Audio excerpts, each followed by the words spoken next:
अस्सलाम वालेकुम जी, मैं हूं राशिद अकरम। नाज़रीन, इस वक्त लाहौर के अंदर बसंत का माहौल है, जहां पर पूरा पाकिस्तान लाहौर के अंदर उमंडा आया कि बसंत को एंजॉय किया जाए। वहीं पर वजीर आला पंजाब जो हैं, उन्होंने कहा है कि वो खुद निगरानी कर रही हैं, एसओपीज जारी किए हैं, किस तरीके से ड्रोन के जरिए जो एसओपीज पर अमल दरामद करवाया जाएगा। चरखी नहीं इस्तेमाल की जाएगी, QR कोड के अलावा जो है गुड्डे और डोर जो है उसका इस्तेमाल नहीं किया जाएगा, पिन्ना इस्तेमाल किया जाएगा। लेकिन एक ऐसा टोला है जो बार बार हुकूमती जो नाक के नीचे रहकर कुछ ऐसा करता है कि वो खबरों की जिन्नत बन जाता है। अभी रजब भट्ट जो गैंग है, इसके अंदर मान डोगर, आप विजुअल के अंदर देखें कि जब हुकूमत ने कहा है, पंजाब हुकूमत ने कहा है कि आप चरखी नहीं इस्तेमाल कर सकते, चाहे वो QR कोड वाली क्यों ना हो। आप गुड्डा जो है, 2 नंबर गुड्डा जो है, जो हुकूमती एसओपीज की खिलाफवर्जी करता है, वो नहीं इस्तेमाल कर सकते। तो भाई फिर आप क्यों चरखी इस्तेमाल कर रहे हैं? आप इन विजुअल्स के अंदर देखें कि वहां पर जो रजब भट्ट साहब है वो यूं हाथ बांध कर खड़े हैं, वो असल में खड़े नहीं है, क्योंकि यहां पर वीडियो बन रही थी तो इनके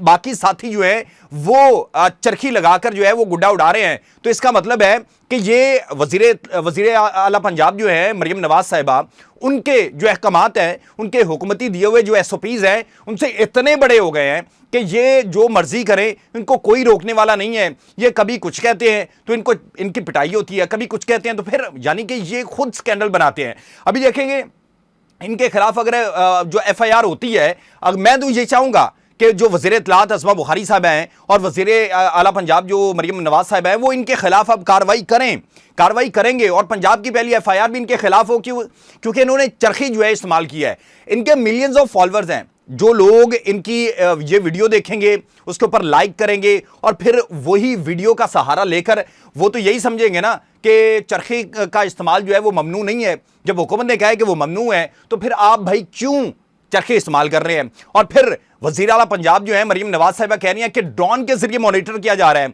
और जदीद टेक्नोलॉजी के जरिए मॉनिटर किया जा रहा है ताकि जो शहरी हैं वो महफूज रहें। तो आप देखें, ये इतना बड़ा इन्फ्लुएंसर है, ये चरखियां इस्तेमाल कर रहा है। तो मेरे ख्याल से पंजाब के अंदर पहली जो FIR है वो रजब भट्ट और इसके गैंग जो टोला है, इसके खिलाफ होनी चाहिए। क्यों कि इनके जितने फॉलोअर्स हैं वो देख रहे होंगे और फिर वो इन्हीं के नक्शे कदम पर चलेंगे, क्योंकि आजकल हर बच्चा जो है वो पहले बात है फैमिली व्लॉगर बनना चाहता है, फिर रजब भट्ट की तरह पैसा कमाकर तमाशबीनी करना चाहता है। तो मेरे ख्याल से इनका ये जो टोला वहां पर चरखी इस्तेमाल कर रहा है, इनके खिलाफ FIR भी होनी चाहिए। और जो ये इस तरह के SOPs पर अमल नहीं कर रहे, तो मेरे ख्याल से ये जो वज़ीर आला पंजाब मरियम नवाज साहब हैं, ये उनके लिए भी बहुत बड़ा चैलेंज है, उनके लिए बहुत बड़ा सवाल है कि ये जो टोला है, ये चंद टिकटॉकर जो हैं, ये जो इन्फ्लुएंसर हैं, ये आपके अहकामात से बड़े हो गए हैं, तो फिर ठीक है मान लेते हैं। तो फिर ये जो है ये इजाज़त पूरे लाहौर को दे दी जाए कि वो भी बसंत के लिए चरखी का इस्तेमाल कर लें, वो भी अपनी मर्जी के मुताबिक जिस तरीके से चाहें वो इस्तेमाल कर लें। पुलिस वाले लोगों की घरों की छतों तक पहुंच जाएंगे, क्योंकि वहां से माल बटोरना है, यहां पर नहीं जाएंगे कि इनके पीछे कोई ना कोई आ जाएगा, कोई ना कोई इनके पीछे होगा। तो इसलिए मैं सवाल ये भी कर रहा हूं कि इनके पीछे कौन है भाई? इनके पीछे कौन है जो इनको ये देता है कि भाई आप जो करना चाहते हैं करें, हम आपके पीछे सपोर्ट में खड़े हैं?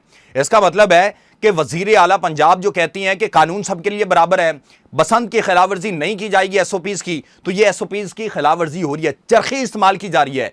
तो मैं चाहूंगा कि इनके खिलाफ कार्रवाई हो और पूरा पाकिस्तान भी चाहेगा कि इनके खिलाफ कार्रवाई होनी चाहिए। जिस तरीके से ये तमाशबीनी कर रहे हैं और जो SOPs के खिलाफ वर्जी कर रहे हैं, तो इनके खिलाफ अगर कार्रवाई होगी तो वज़ीर आला पंजाब के जो SOPs के हवाले से अहकामात हैं, और उन्होंने प्रॉपर एक सेफ सिटी के अंदर ब्रीफिंग दी थी कि हम किस तरीके से मॉनिटर करेंगे। तो मेरे ख्याल से अगर आप अभी भी मॉनिटर कर रही हैं तो फिर इनके खिलाफ कार्रवाई करें और पंजाब की पहली FIR भी इन्हीं के खिलाफ करें, ताकि लोगों को भी पता हो कि भाई जो भी खिलाफ वर्जी करेगा SOPs की, उसके खिलाफ कानूनी कार्रवाई होगी।